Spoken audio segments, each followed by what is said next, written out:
अस्सलाम वालेकुम students, this is अमीर रमज़ान। उम्मीद है आप सब ठीक होंगे, खैरियत से होंगे। स्टूडेंट्स, जैसा कि आप जानते हैं कि इंटर पार्ट 1 का हम मैथमेटिक्स का सिलेबस से कंटिन्यू किया हुआ है और ट्रिग्नोमेट्री हमने स्टार्ट की हुई है।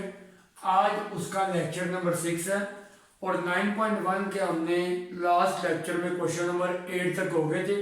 आज क्वेश्चन नंबर 9 से कंटिन्यू करना है। मैंने आपको बताया हुआ था कि सारों में एक ही फार्मूला है, सिर्फ ये प्रॉब्लम स्टेटमेंट्स है, उनको आपने समझना है। तो आइए देखते हैं क्वेश्चन नंबर 9। बड़ा इंपॉर्टेंट क्वेश्चन है और ये समझने वाले क्वेश्चन है। एक्सरसाइज 9.1 और क्वेश्चन नंबर है इसका 9। बहुत आपने स्टडी इसको फोकस होकर समझना है। कहता है अ रेलवे ट्रेन, एक ट्रेन है, रेलवे ट्रेन है, is moving on a circular track.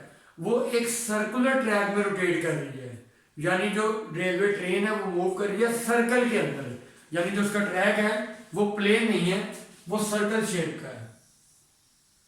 जो रेलवे ट्रेन है वो किस में मूव कर रही है? सर्कुलर ट्रैक में। अच्छा, और उसका रेडियस, क्योंकि आपको पता है सर्कल में रेडियस लाजमी होता है, तो उसका जो रेडियस है, ये सर्कल का रेडियस होता है हाफ। उसका जो रेडियस है वो कितना है? 500 मीटर है। रेडियस है 500 मीटर। अच्छा, एक ट्रेन है जो किस में मूव कर रही है? सर्कल के अंदर, और सर्कल का रेडियस कितना है? 500 metre at the rate of 30 kilometre per hour. ये रेट का मतलब क्या है? ये इसकी स्पीड है 30 किलोमीटर पर आवर, कि एक घंटे के अंदर वो 30 किलोमीटर का फासला तय कर रही है। तो ये उसकी क्या दी हुई है? स्पीड दी हुई है। तो सबसे पहले आपको रेडियस दिया है, गिवन डाटा, जिस तरह मैंने आपको बताया प्रॉब्लम स्टेटमेंट में पहले गिवन डाटा लिखते हैं। तो गिवन डाटा में आपके पास आएगा, सबसे पहले मुझे रेडियस दिया हुआ है वो 500 मीटर है। उसके बाद उसने मुझे स्पीड दी है, स्पीड को आपने फिजिक्स में पढ़ा है, v के साथ शो करते हैं। स्पीड कितनी है? वो है 30 किलोमीटर पर हावर, किलोमीटर पर हावर, 30 किलोमीटर पर आवर। अच्छा, उसके बाद through what angle, what angle हमसे पूछा हुआ है, एंगल क्या होगा? एंगल को किससे शो करते हैं? थीटा से। तो यानी कि थीटा मैंने फाइंड करना है, थीटा मैंने फाइंड करना है।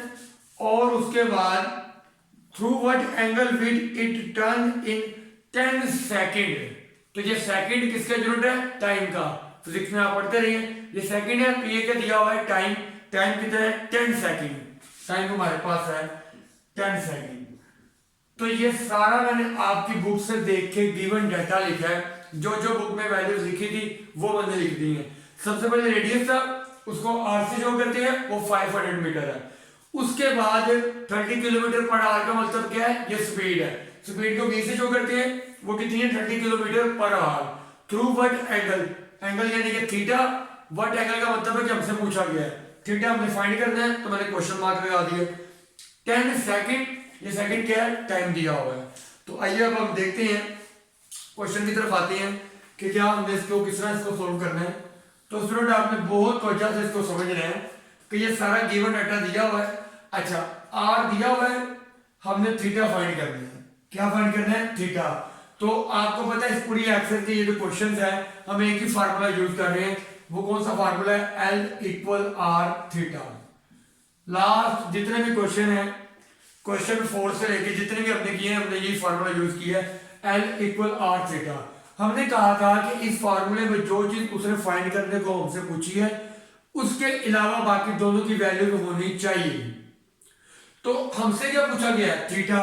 यानी कि अगर मैंने थीटा फाइंड करना है तो मेरे पास L की वैल्यू भी होनी चाहिए और मेरे पास R की वैल्यू भी होनी चाहिए।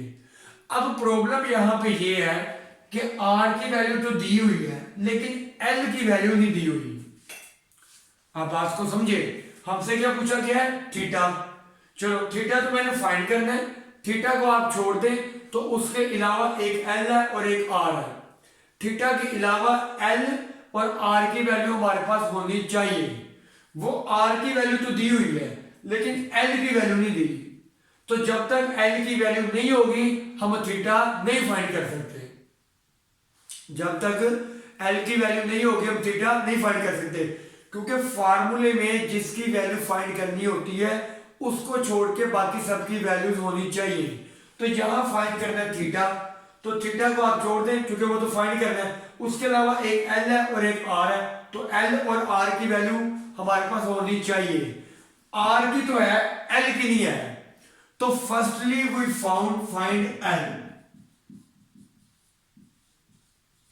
तो हमें सबसे पहले एल की वैल्यू फाइंड करनी है। किसकी वैल्यू फाइंड करनी है? एल की, क्योंकि जब तक एल नहीं आएगा थीटा की वैल्यू नहीं आ सकती। तो अब देखना है कि एल कैसे फाइंड करना है हमने, वो आपने जरा तवज्जो करनी है, हमने कैसे फाइंड करना है।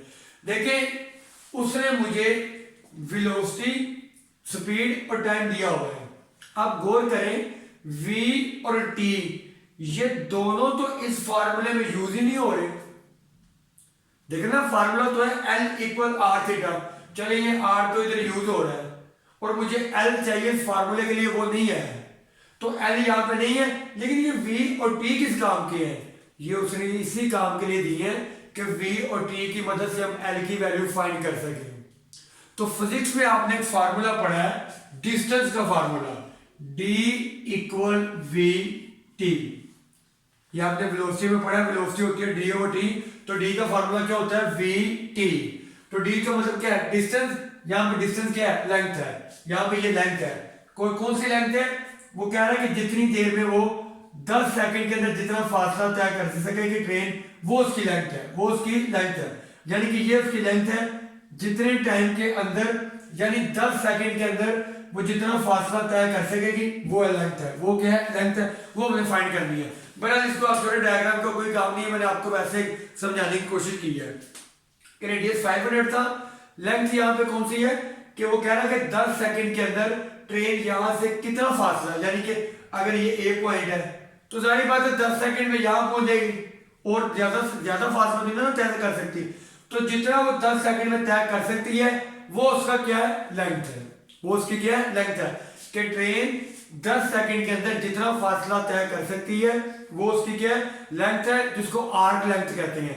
तो लेंथ हमारे पास यहाँ पे नहीं दी हुई, तो वो उसके लिए मैं क्या कर रहा हूँ, ये फार्मूला लगा रहा हूँ जो आपने फिजिक्स में पढ़ा हुआ है, d इक्वल वी टी। तो यहाँ पे डिस्टेंस लेंथ है, तो आप d की जगह पे l लगा देते हैं, क्योंकि लेंथ भी डिस्टेंस ही है तो इसकी जगह पे हम l लगा देते हैं। ये फार्मूला मैंने आपकी फिजिक्स की बुक से लिया है, distance equal velocity into time. ये क्यों लिया है? क्योंकि मैंने देखा कि मुझे उसने v भी दिया हुआ है और मुझे जो t भी दिया हुआ है, तो इसकी वजह से मैं l फाइंड कर सकता हूँ। हालांकि उसने मुझसे l नहीं पूछा, मुझसे उसने थीटा पूछा है, लेकिन थीटा के लिए l और r दोनों चाहिए। तो मेरे पास r तो है, l नहीं है। पहले मैं l फाइंड कर रहा हूँ, डायग्राम का कोई काम नहीं है, इससे आपने कंफ्यूज नहीं होना कि मैंने सिर्फ आपको वैसे एक जनरल नॉलेज के लिए बात बताई है। सिर्फ आप देखिए, आप पहले l फाइंड करना है, तो l मैंने किससे फाइंड किया है? l equal we T.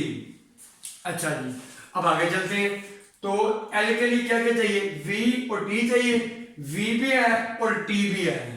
लेकिन एक और मसला यहाँ पे आ गया है, मैं आपको 1 बाय 1 तमाम प्रॉब्लम्स को सॉल्व करता बता रहा हूँ, इसी तरह आपने 1 बाय 1 करना है। L अपने फाइंड करना है, उसके लिए V और T दोनों चाहिए। तो V और T दोनों है तो सही, लेकिन एक प्रॉब्लम है, आपने फिजिक्स में पढ़ा है कि हर क्वांटिटी अपने यूनिट में होनी चाहिए। जैसे फिजिक्स में टाइम का यूनिट होता है सेकंड, तो टाइम भी यहाँ पे सेकंड में ही है। तो फिजिक्स में जो v वेलोसिटी है उसका यूनिट होता है मीटर पर सेकंड। यहां वेलोसिटी मीटर पर सेकंड में नहीं है। आपको पता है जब न्यूमेरिकल करते हैं तो अगर कोई वैल्यू अपने यूनिट में नहीं है तो पहले उसको अपने यूनिट में लेके आते हैं। वेलोसिटी किसमें है? किलोमीटर पर आवर में। पहले मैंने वेलोसिटी को मीटर पर सेकंड में लेके आना है, फिर मैं v की वैल्यू यहां पे पुट कर सकता हूं। ऐसे में v की वैल्यू क्या है? 30। अगर यहाँ पे v की जगह पे 30 पुट करूंगा तो आंसर गलत आएगा। क्यों? क्योंकि v का जो SI यूनिट है उसमें तो अभी वैल्यू है ही नहीं है। तो पहले v की वैल्यू को उसके अपने यूनिट में लेके आऊंगा। कैसे? v की वैल्यू क्या दी हुई है? इस फार्मूले को भी हम यही रोकते हैं। यहाँ पे पहले हम लिखता हूं कि v को हमने किस में करना है? पहले किलोमीटर पर आवर को चेंज करना है मीटर पर सेकंड में, क्योंकि वेलोसिटी का यूनिट क्या होता है? मीटर पर सेकंड। तो आइए लिखते हैं, यहां पे आपके पास वेलोसिटी की वैल्यू कितनी है?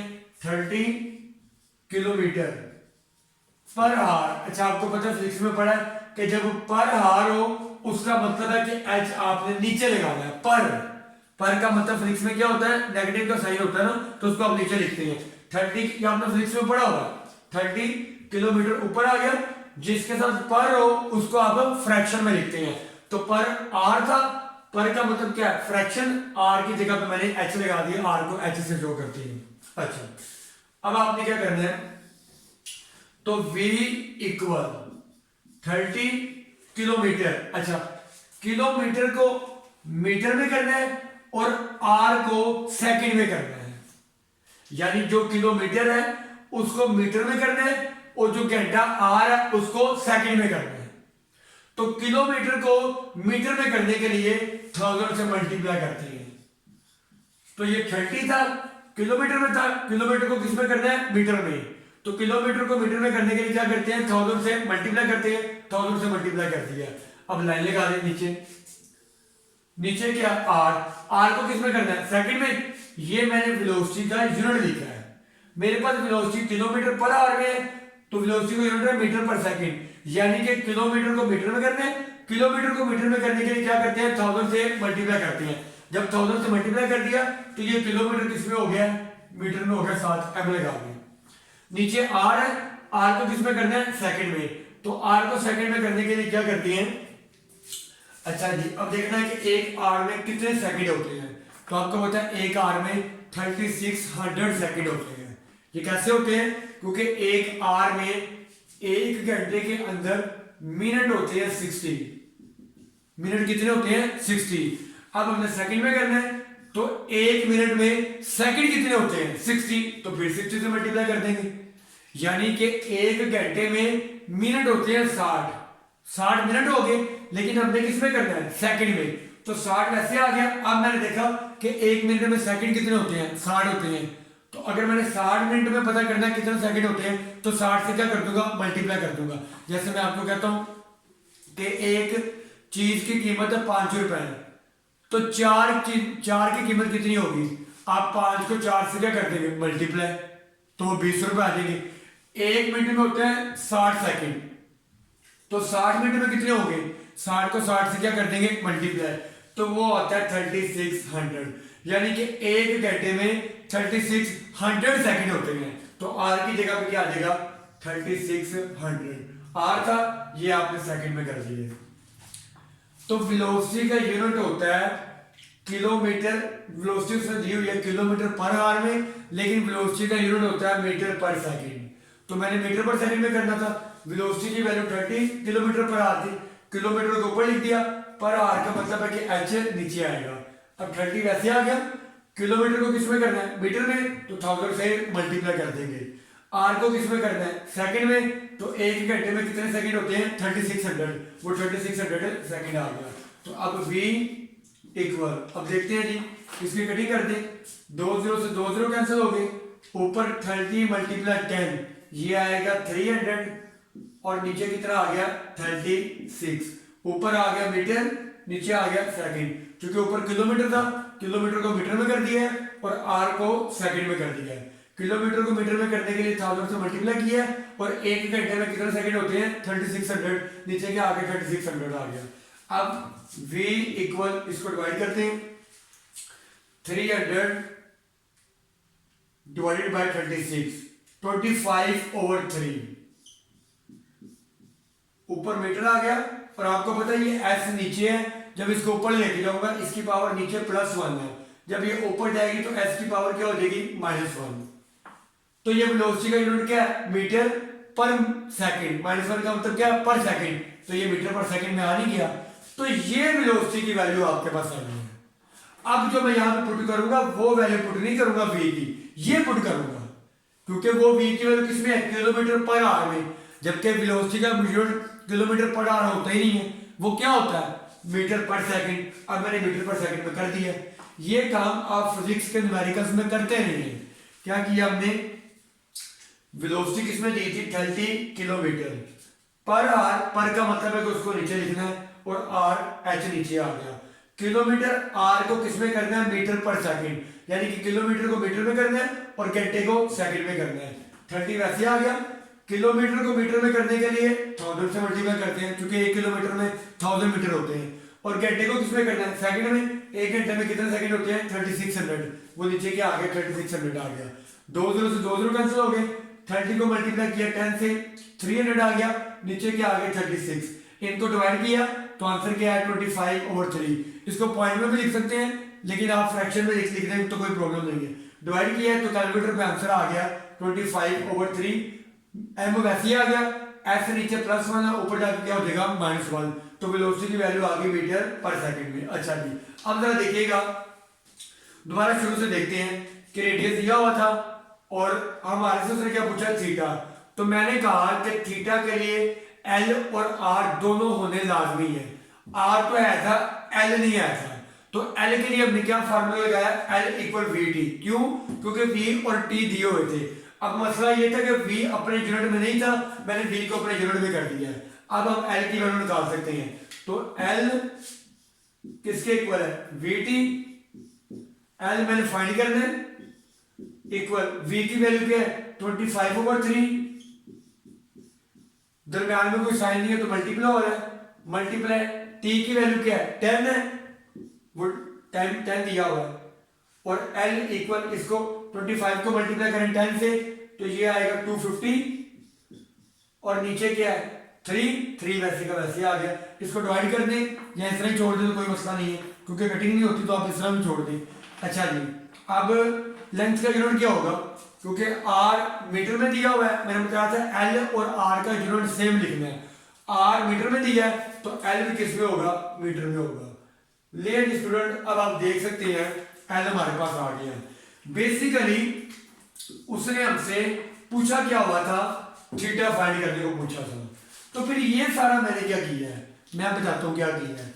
थीटा के लिए मैंने बताया, बार बार बताया है, जो वैल्यू फाइंड करनी होती है उसके अलावा आप सब बोल दें, डायग्राम भी बोल दें, सारा कुछ बोल दें, सिर्फ इस एक पॉइंट को समझ जाए कि थीटा फाइंड करना है। तो उसके लिए थीटा को छोड़ के एल और आर दोनों की वैल्यू मेरे पास होना लाजमी है। मैंने देखा कि आर की वैल्यू तो है लेकिन एल की वैल्यू नहीं है। फिर मैंने देखा कि v और t दिया हुआ है, अगर v और t दिया हो तो l की वैल्यू आ सकती है। मैंने देखा फर्स्टली वी फाइंड l, क्योंकि थीटा फाइंड करना है उसके लिए l नहीं है तो पहले हम l फाइंड करते हैं। l का फार्मूला क्या होता है vt, तो v भी आता और t भी आता, लेकिन प्रॉब्लम ये है कि v अपने यूनिट में नहीं था तो पहले मैंने v को अपने यूनिट में किया, v अपने यूनिट में आ गया, फार्मूला ये वाला लगाया l फाइंड करने के लिए, l equal vt, l find करना वैसे ही आ गया, इक्वल v की जगह पे v की वैल्यू, दरम्यान में कुछ साइन नहीं तो मल्टीप्लाई हो रहा है, मल्टीप्लाई t की वैल्यू क्या है 10 है, 25 को मल्टीप्लाई किया 10 से 250, नीचे क्या आ गया 3 आ गया, ये l की वैल्यू आ गई। अब देखिए जी, उसने मुझसे क्या पूछा हुआ है थीटा, थीटा के लिए क्या क्या चाहिए, l और r चाहिए, r पहले ही है और l भी अब मेरे पास आ गया, तो अब मैं थीटा फाइंड नहीं कर सकता, बिल्कुल कर सकता हूं, क्योंकि जो चीज फाइंड करनी है उसके अलावा दोनों चीजें मेरे पास मौजूद है। पहले L मौजूद नहीं था तो L को इस फार्मूले से मैंने फाइंड किया है, किससे, L इक्वल VT। उसके लिए V अपने यूनिट में नहीं था तो V को पहले यूनिट में किया है, इस फार्मूले में V और T की वैल्यू पुट की है, L की वैल्यू आ गई है। अच्छा जी, अब मैं ये फार्मूला लगा रहा हूं L equal R theta, L equal R theta, क्या फाइंड करना है, थीटा फाइंड करना है। ये क्या है L की वैल्यू क्या है 250/3, L की वैल्यू क्या आ गई 250/3 इक्वल, आगे R है, R की वैल्यू क्या है 500, क्वेश्चन में दी हुई है, R की जगह पे 500 आ गया, दरम्यान में कोई साइन में मल्टीप्लाई हो रहा है, मल्टीप्लाई थीटा, थीटा मैंने फाइंड करना है, वो वैसे का वैसे आ गया, थीटा वैसे का वैसे आ गया। अब आपको पता है जो चीज फाइंड करते हैं उसको एक साइड पे करते हैं और बाकियों को एक साइड पे करते हैं, तो 250/3 इधर ही रहेगा, इक्वल 500 थीटा के साथ मल्टीप्लाई हो रहा है, उस तरफ जाके क्या हो जाएगा डिवाइड हो जाएगा, तो ये आपके पास 500 इधर डिवाइड हो जाएगा, इक्वल क्या आ गया थीटा। अच्छा, यहाँ बहुत बच्चे कंफ्यूज हो जाते हैं कि 500 उधर मल्टीप्लाई हो रहा है, इधर आके डिवाइड होना चाहिए, तो इधर आके तो फिर मल्टीप्लाई हो गया है। देखिए वो तो जो नीचे 3 है उससे मल्टीप्लाई हुआ है, असल में तो 500 को मैंने फ्रैक्शन में लिखा ना, तो फ्रैक्शन का मतलब क्या है डिवाइड हो रहा है। मैं क्या बात समझा रहा हूं कि 500 उधर हो रहा है मल्टीप्लाई, तो इधर आके क्या करना है डिवाइड, तो आप कंफ्यूज हो जाएंगे कि सर ने इधर दोबारा मल्टीप्लाई कर दिया, नीचे लिखा है ना वो मल्टीप्लाई इसलिए लिखा क्योंकि नीचे पहले 3 था, तो 3 के साथ तो मल्टीप्लाई होगा, लेकिन असल में 500 इधर आके डिवाइड हुआ है। क्यों? क्योंकि जब फ्रैक्शन में वैल्यू आ जाती है तो वो क्या होती है, डिवाइड होती है। 500 उधर मल्टीप्लाई हो रहा था, इधर आके क्या हो गया, डिवाइड हो गया। अब इसको सोल्व करते हैं। 250 ओवर 3 पहले से मल्टीप्लाई हो रहा है क्योंकि 500 नीचे आया ना, तो अगर पहले 3 नीचे मौजूद है तो 3 उसके साथ क्या होगा, मल्टीप्लाई। 3 5 का 15 या देगा 1500 इक्वल थीटा, तो थीटा इक्वल आ जाएगा, इसको आप सोल्व कर दें, कटिंग कर देंगे, कैलकुलेटर में सोल्व कर दें। 250 डिवाइडेड बाय 1500 1/6। अच्छा, इसको आप पॉइंट में भी लिख सकते हैं, तो ये वैल्यू आ गई है 1/6, और थीटा का यूनिट क्या होता है, रेडियन। वो आपके पास क्या आ गया, रेडियन आ गया। तो ये आपका इस क्वेश्चन का आंसर आ गया। सिर्फ क्या क्वेश्चन लेंथी नहीं है, मैंने समझाया इसको इस तरीके से कि बिल्कुल हर बच्चा इसको समझ जाए। आर दिया हुआ था और थीटा पूछा हुआ था। थीटा के लिए एल और आर दोनों की जरूरत थी।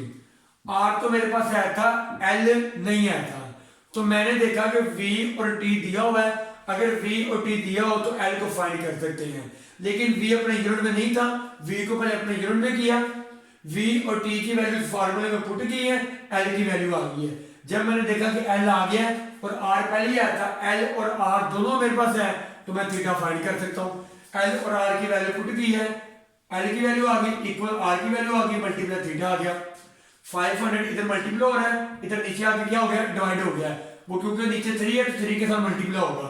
250 इसको से मल्टीप्लाई किया 1500, कैलकुलेटर में इन दोनों को डिवाइड किया तो 1/6 आ गया।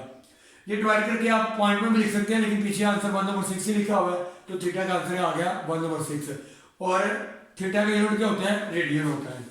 ये था आपका क्वेश्चन नंबर 9। मुझे उम्मीद है आपको इस क्वेश्चन की समझ आई होगी। आगे चलते हैं। बिल्कुल क्वेश्चन इजी है, सिर्फ थोड़ी सी आपने प्रॉब्लम स्टेटमेंट को समझना है। सिर्फ पहले आप ऐसा करें, प्रॉब्लम को जो जो वैल्यूज हैं उसकी आप सारी वैल्यूज यहाँ पे एक साइड पे गिवन डेटा लिख रहे हैं, फिर अपना क्वेश्चन सोल्व कर दें, तो फार्मूला सिर्फ एक ही यूज हो रहा है। अब आते हैं क्वेश्चन नंबर 10 पे, तो उसमें देखते हैं। इसमें सिर्फ थोड़ी सी आपको प्रैक्टिस की जरूरत है। अगर आप प्रैक्टिस कर लेंगे तो किसी किस्म का कोई मसला नहीं होगा। फिर भी अगर कोई कंफ्यूजन है तो आप मुझसे लाजमी पूछ लिया करें, कमेंट सेक्शन में बता दिया करें, इंशाल्लाह आपको उसमें भरपूर एंटरटेन करेंगे। अब आते हैं हम क्वेश्चन नंबर 10 की तरफ। देखते हैं क्वेश्चन नंबर 10 में क्या कह रहा है। उसमें कह रहा है a horse is tethered to a peg by a rope. Peg किसे कहते हैं, वो आपने देखा होगा जिससे बांधते हैं जानवरों को, गाय वगैरह को या घोड़े वगैरह को जिससे बांधते हैं, उसको हम क्या कहते हैं, पेग कहते हैं। कहते हैं एक हॉर्स है, उसको रस्सी के साथ बांधा हुआ है, और रस्सी को आपने पेग के साथ यानी कि रस्सी को किसी चीज से बांधा हुआ है, और 9 metre length and it can move in a circle with a peg as center. If the horse moves along the circumference of the circle keeping the rope tied, how far यानी कितनी उसकी लेंथ हो सकती है, will have gone when the rope has turned through the angle of 70 degree। तो देखते हैं, सबसे पहले गिवन डाटा लिखते हैं, क्वेश्चन नंबर 10 में आते हैं। सबसे पहले गिवन डाटा लिखते हैं। इसमें हमारे पास क्या दिया हुआ है, a horse is tethered to a peg by the rope of 9 metre length, और लेंथ हमारे पास कितनी दी है, 9 metre, and it can move in a circle. अच्छा, इधर बच्चे कंफ्यूज हो जाते हैं कि ये 9 मीटर लेंथ है। देखिए उसने आगे लिखा है कि it can move in a circle. जब सर्कल की बात कर रहे हैं ना, तो ये लेंथ नहीं है, रेडियस है, क्योंकि उसने साथ ही वो कह रहा है कि 9 मीटर लेंथ, पहले उसने 9 मीटर लेंथ कह दिया है, लेकिन आगे ये भी तो बता रहा है कि उस लेंथ की मदद से वो सर्कल में मूव कर रहा है। किस में मूव कर रहा है, सर्कल में, and it can move in a circle. के हॉर्स जो है वो सर्कल में मूव कर रहा है, और तो सर्कल में मूव करने की लेंथ होती है, असल में वो रेडियस होता है। क्या होता है, रेडियस, यानी कि रेडियस की वैल्यू दी हुई है 9 मीटर, तो आर मेरे पास दिया हुआ है 9 मीटर। अच्छा, उसके बाद और दूसरी इसके बाद उसने सेकंड लास्ट लाइन पे पूछा हाउ फार। हाउ फार का मतलब है कितनी दूर, यानी कितनी दूर, कितना फासला, डिस्टेंस, लेंथ मैंने फाइंड करनी है। तो अगर लेंथ मुझसे पूछी हुई है तो फिर ये लेंथ की वैल्यू तो नहीं हो सकती, फिर ये किसी होगी, रेडियस की, क्योंकि यहां तो यहां पे देखिए फासला, लेंथ, हाउ फार का मतलब है कितना दूर। अगर आप सेकंड लास्ट लाइन में देखें, हाउ फार कितना दूर, हमसे क्या पूछा हुआ है, फासला, जब कितने दूर की बात, फार किसको कहते हैं, दूर को, हाउ कितना दूर, कैसे दूर। अगर उसने फासला लेंथ मुझसे पूछी है तो फिर ये क्या दे दिया होगा, रेडियस। और वैसे मैं आपको बता रहा हूं उसने 9 मीटर लेंथ के आगे लिखा हुआ है it can move in a circle. Circle का मतलब है कि ये एल नहीं है, आर है, क्योंकि सर्कल में जो होता है उसको रेडियस कहते हैं। तो आर 9 मीटर है, और अगर एंगल ऑफ 70 डिग्री, तो ये ऊपर डिग्री है, इसका मतलब ये क्या एंगल है, साथ एंगल लिखा भी हुआ है। एंगल को किससे शो करते हैं, थीटा से। तो थीटा की वैल्यू कितनी है हमारे पास है, 70 डिग्री, और आर दिया हुआ है, थीटा भी दिया हुआ है। हमसे क्या पूछा है, हाउ फार कितनी दूर, आर और थीटा दिया हुआ है, फिर एक ही चीज रह गई एल। तो हमने क्या फाइंड करना है, एल फाइंड करना है, एल हमने फाइंड करना है।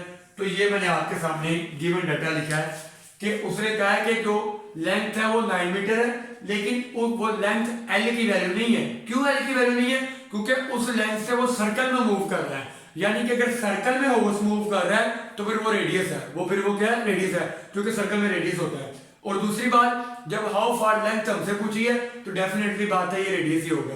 लेंथ हमसे पूछी है, रेडियस कितना है 9 मीटर, और एंगल लिखा हुआ है थीटा कितना है, एंगल को शो करते हैं थीटा से, वो कितने डिग्री है। अब मैंने आपको, अगर आपने प्रीवियस मेरे लेक्चर देखे, मैंने आपको बताया है कि इस फार्मूले के लिए थीटा हमेशा रेडियन में होना चाहिए। जिस तरह आपने देखा कि मैंने इस पे प्रीवियस क्वेश्चन में थीटा फाइंड किया था तो यूनिट क्या लिखा था, रेडियन, जो आंसर आया था, क्योंकि थीटा का यूनिट क्या होता है, रेडियन होता है। ये थीटा डिग्री में दिया है, तो ये 70 हम इस फार्मूले में अभी पुट नहीं करेंगे। क्यों, क्योंकि ये डिग्री में है। पहले इस थीटा की वैल्यू को रेडियन में करेंगे। तो आप सबको पता है डिग्री को रेडियन में कैसे करते हैं।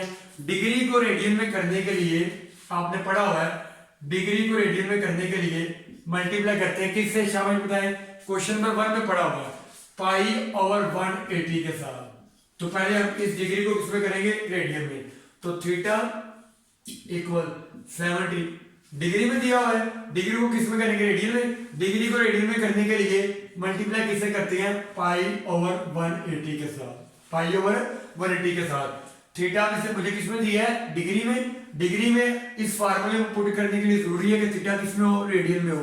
तो डिग्री को रेडियन में करने के लिए मल्टीप्लाई किसे करते हैं, पाई ओवर 180। तो 70 को मल्टीप्लाई कर दिया पाई ओवर 180 के साथ, 0 से 0 कैंसिल हो गया, ऊपर आ गया 7 पाई, और नीचे क्या आ गया, 18 आ गया। ये थीटा की वैल्यू किसमें आ गई है, रेडियन में आ गई है।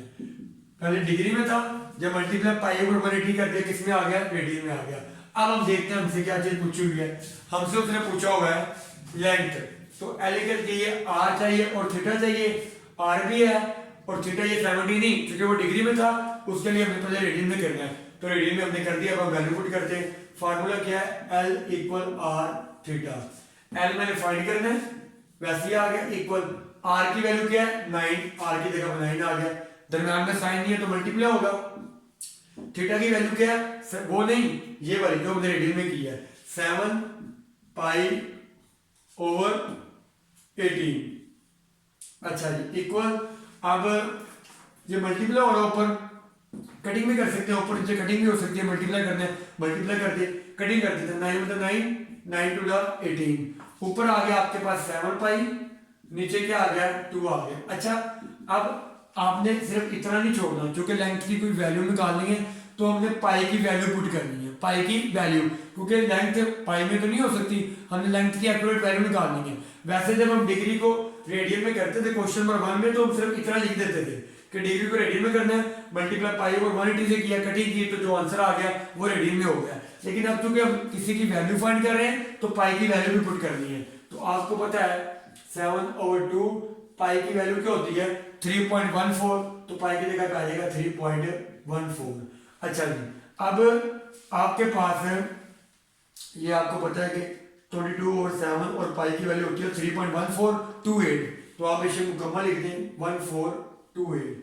अब l इक्वल 7 इससे क्या हो रहा है मल्टीप्लाई, और 2 से क्या हो रहा है डिवाइड, तो इसको मल्टीप्लाई करते हैं 7 के साथ, जो आंसर आता है डिवाइड करते हैं आप 2 के साथ, तो ये तकरीबन 10.99 या अप्रोक्सीमेटली 11 ही हो जाएगा। वैसे आंसर 10.99 बनता है, लेकिन आपको पता है पॉइंट के बाद अगर 5 से कैपिटल हो तो वो अगला डिजिट हो जाता है, तो 10 क्या हो जाएगा 11 हो जाएगा। और r का यूनिट क्या है मीटर है, तो l का यूनिट भी क्या होगा मीटर होगा। तो ये था आपका क्वेश्चन नंबर 10। क्या किया कि रेडियस दिया हुआ 9 मीटर, थीटा दिया हुआ डिग्री में, डिग्री को पहले किस में करना है, रेडियन में। डिग्री को रेडियन में करने के लिए क्या करते हैं, मल्टीप्लाई करते हैं पाई ओवर 180 के साथ। कटिंग की है तो थीटा किस में आ गया, 7 पाई ओवर 18, ये रेडियन में आ गया। एल फाइंड करना है, फार्मूला क्या है, फार्मूला एक ही है, सारे क्वेश्चन में एक ही है, L equal R theta. L find करना वैसे ही आ गया, इक्वल आर की जगह पे आर की वैल्यू मल्टीप्लाई थीटा की जगह पे थीटा की वैल्यू। कटिंग की ये रह गया 7 पाई ओवर 2, क्योंकि हमने लेंथ फाइंड करनी है तो पाई में नहीं होनी चाहिए, हमने पाई की वैल्यू पुट की है, वो होती है 3.1428, इसको 7 से मल्टीप्लाई किया है, जो आंसर है 2 से डिवाइड किया है, तो 10.99 वो अप्रोक्सीमेटली कितनी बनती है, 11 बनती है, क्योंकि पॉइंट के बाद पहला नंबर 5 से बड़ा हो जाए तो पिछला नंबर क्या हो जाता है, एक ज्यादा हो जाता है, तो 0 क्या हो गया, 1 हो गया, यानी कि 11। और आर और एल का यूनिट सेम होना चाहिए, आर मीटर में है तो एल भी किस में होगा, मीटर में होगा। तो ये था क्वेश्चन नंबर 10। मुझे उम्मीद है आपको क्वेश्चन की समझ आई होगी। मैं बिल्कुल डीपली आपको स्लोली एक एक पॉइंट बताता हूँ ताकि आपको बात का कॉन्सेप्ट आपके क्लियर हो। क्वेश्चन तो आप कहीं से भी कर सकते हैं, तो अगर आपको क्वेश्चन की समझ आ रही है, आप लेक्चर्स को एंजॉय कर रहे हैं, तो अपने क्लास फेलोज के साथ, कोलीग्स के साथ, फ्रेंड्स के साथ, कजन्स के साथ जरूर शेयर करें, चैनल को ज़्यादा से ज़्यादा सब्सक्राइब करें। इंशाल्लाह अगले लेक्चर में क्वेश्चन नंबर 11 के साथ हाजिर होंगे, तब तक के लिए दीजिए इजाज़त। अल्लाह हाफिज़।